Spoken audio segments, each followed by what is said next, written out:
And now, I think it's time for our final story.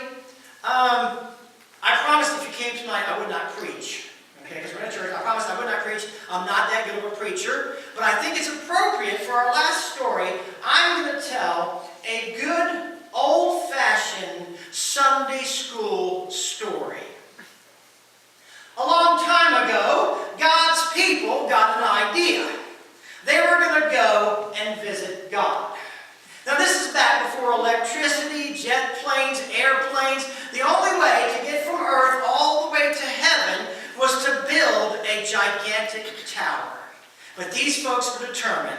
They started making bricks and baking bricks. And that tower began to take shape. It got higher and higher.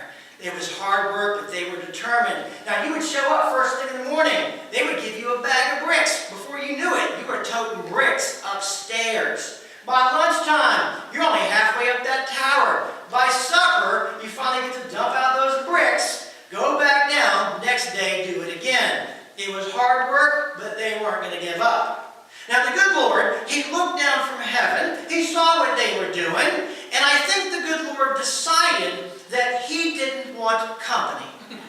Now, He could have just told the angels to be nice and quiet, shut off all the lights in heaven, pretend nobody was home. But God's plans are always so much better. As those folks on top of that tower, putting the bricks into place, all of a sudden, the wind started to blow. And then, without any warning, nobody knew said anybody was weighing. Nobody knew said anybody was weighing. They were all blocking tackwards and feeking spunny and whipping their flurs, and nobody knew said anybody was weighing. So they looked at one another. They looked at one another, and they hatched their screads, and they shoved their rins. Still nobody knew said anybody was weighing. All their tanks was tumbled. So they mocked Gad. They mocked Gad, and they down clown from that big old bow. They down clown, and they got on the ground.